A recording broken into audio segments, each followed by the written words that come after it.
Now, there's not many times I truly get surprised when I am reviewing a cell phone. Because a lot of the cell phones are pretty much all the same, whether you get an iPhone 13 Pro Max or you get an iPhone 12 Pro Max. For the most part, you're getting the same exact cell phone, but, you know, maybe a little bit features upgraded here and there. And as you guys already know from this channel, I do love my foldable cell phones, whether it is the Galaxy Z Fold 3, the Surface Duo 1, Surface Duo 2, whatever the case, I love my foldable cell phones. So when I picked up the Galaxy S22, a candy bar cell phone to review, I was expecting to absolutely hate this phone. First off, this is of course one of the 3 different Galaxy S22 models. We have the Galaxy S22, the Plus, and the Ultra. While a lot of people will be opting in to get the Ultra at that $1,300 price tag, the Plus, again, coming at $800 is very pleasing.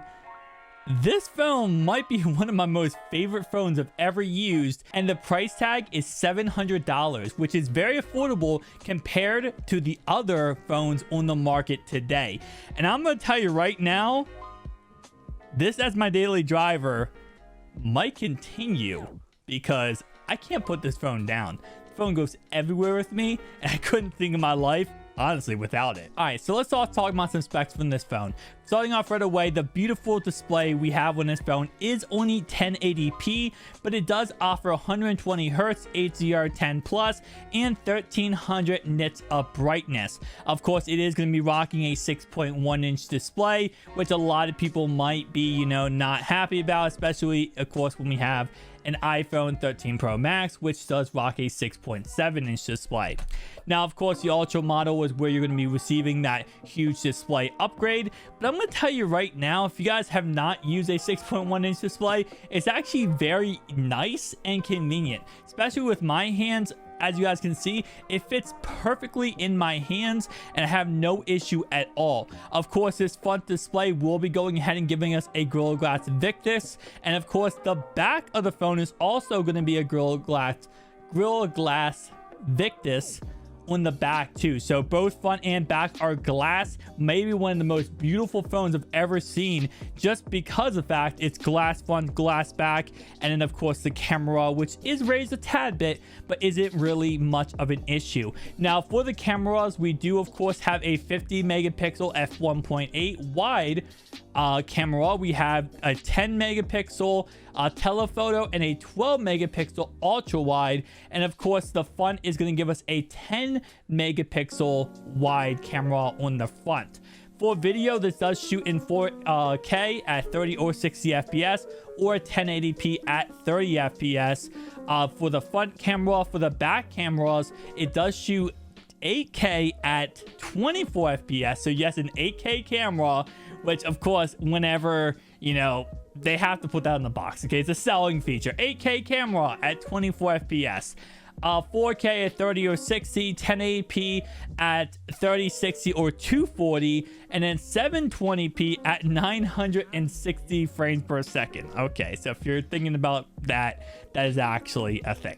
Of course, we do have stereo speakers, but it does not have a 3.5 millimeter headphone jack, which honestly nowadays, if that is still an issue to you, you're probably just rocketing an iPhone 6 and you're probably just living your life on an iPhone 6.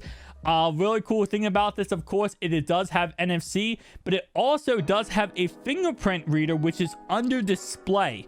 And this is something that I absolutely adored on the Galaxy S or Galaxy Note 20 Ultra, was the ability to unlock my phone by simply putting my finger on the display rather than using facial recognition or whatever the case, touch, you know, ID on the right hand side of the phone. Having it on the display is so much more convenient, especially because a lot of times I go ahead and just click on my display and slide up. Having it on my display, so much more nice. I know it's a small feature, but it's something I absolutely do love. Of course, it does have wireless charging, which again is a standard for a lot of phones nowadays. Again, I kind of look at it like this, right? It's $700, but you're going to get all the flagship features on this phone, right? You're not going to get all the bells and whistles of the Galaxy S or Galaxy S22 Ultra but you're getting a lot for this price tag. So let's go ahead and now talk about battery life, because this bad boy does go ahead and come in with a decent 3700 milliamp battery, which compared to a 5000 milliamp battery on the Ultra, again, like I said, you're getting the upgrade. You're not getting the upgrade here as much, but 3700 has gotten me through the whole entire day without any hassle at all. Now, I will say though, if you are running that 120 hertz, you're going to eat through battery very quickly.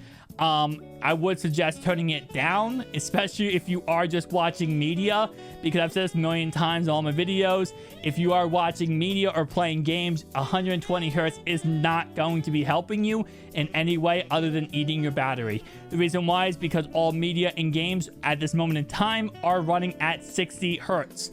Yes, some PC games will run over 60 hertz. Most of them actually will, if you do have capable monitors. But for phones, everything is running at 60 hertz. Everything on YouTube is running at 60 hertz. So there's no reason to go ahead and have that 120 hertz out there when you're simply just not getting it and you're just wasting battery life. Another cool feature about this phone, of course, is it does have Samsung DeX, something I talked about very much in my Z Fold 3 review videos. And it's, of course, it has its own little operating system on the phone. So if you guys do not know what Samsung DeX is, it's pretty much a Linux based system. All you do is go ahead and connect this to a monitor. It can be any monitor possible, and you are able to open up a kind of OS system from just your phone, which is absolutely amazing. It's one of my favorite features that Samsung does offer. It's something I wish Microsoft and other companies would offer too. It just lets you be able to have like a mini computer off your phone. Rather than just having it on your phone, you can now connect it to a TV and actually run a somewhat PC setup. It's really honestly awesome. I'm having images on the screen right now of Samsung DeX, and again, like I said, definitely give Samsung DeX a chance because it actually is a really cool functionality. So for firepower for this device, we do have Android 12 One UI 4.1. Of course, it does come in with a Qualcomm Snapdragon 8 Gen 1 processor, and it is going to be coming in with an Adreno 730 GPU. It also does offer 8 gigabytes of RAM, which again is very kind of standard for a lot of these phones. We will see like a 12 gigabytes of RAMs offered on the Galaxy Z Fold 3 or the Samsung S22 Ultra. But for this type of phone and for this price tag, 8 gigabytes of RAM is actually plenty. And I really don't think you need more than 8 gigabytes of RAM. Sometimes you do, sometimes you don't. It depends on the user. But I'm going to say overall wise, I've had no issue gaming on this device with the 8 gigabytes of RAM. There is no issue at all. I mean, once you get below 8 gigabytes, that's when you might run into a couple issues. But for 8 gigabytes, it's honestly perfect. I have had no issue at all. I will say overall wise, call quality, calling on this device has been an absolute delight. First off, like I said, the size of this just makes everything better. When I am using this, I have no issue at all holding it up to my ear. Of course, you do have a little speaker at the very top here, and of course you do have your microphone at the bottom with, of course, another speaker at the bottom right there. So again, all overall wise, quality calling wise, no issue at all. Definitely gets the job done. I'm not gonna say it's the best call quality I've ever had on a cell phone, but overall wise, I've had no complaints by any stretch of the imagination. Now, of course, you guys that watch the channel, you guys know I do love photography. I love to go ahead and take pictures. So how does this phone compare? This phone is absolutely amazing. Probably one of the best phones I've ever used when it comes to actual camera quality. Of course, it's not as great as my DSLR is right here or my mirrorless Sony camera, but both of them, of course, are bulky. I don't want to carry them around everywhere. This phone gives you such amazing quality when it comes to photography. And then when it comes to video, it gives you so many different features. And that's why I'm so excited about this, and why I so much wanted this phone was all the features you do go ahead and get when you are using this phone, which I'm just going to tell you right now, there's so many features you're probably going to be going ahead and taking a long time going through the whole entire list. So if you go to more as the options on this phone right here, you actually do get pro mode, pro video, single take, night mode, food, panorama, super slow motion, hyperlapse, portrait videos and director's mode. Now, director's mode, we'll start off with that right away because this is a really cool functionality. So you can actually have it so you can see behind, like as you guys see with the camera right there, and you can also see from me from the front from the camera right here. So you can see two different angles, which is really freaking trippy but also really cool. All right, so for portrait video, of course, we do have my face right here, so it says move a bit far away, ready, and now it is going ahead and perfectly having my face lined up. Perfect, just like that. Now going on to the next feature we have here, let's go ahead and go to more, and I think that's going to be let's go to Pro and Pro Video. So if you go to Pro and Pro Video, you can actually set everything just like you could on a mirrorless camera or DSLR. You can set the ISO, you can set the speed, you can set pretty much every little feature you want, which is absolutely amazing. And I will say, as these phone cameras are getting better and the software is being upgraded, we're getting to a point where it might be almost not undistinguishable to see the difference between a DSLR right here and a cell phone, which is absolutely insanity.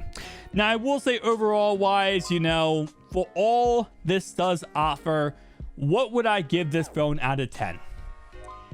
I'm going to give this phone a solid 6.5.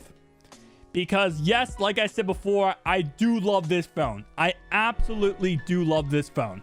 But there are a lot of good phones on the market. There truly are.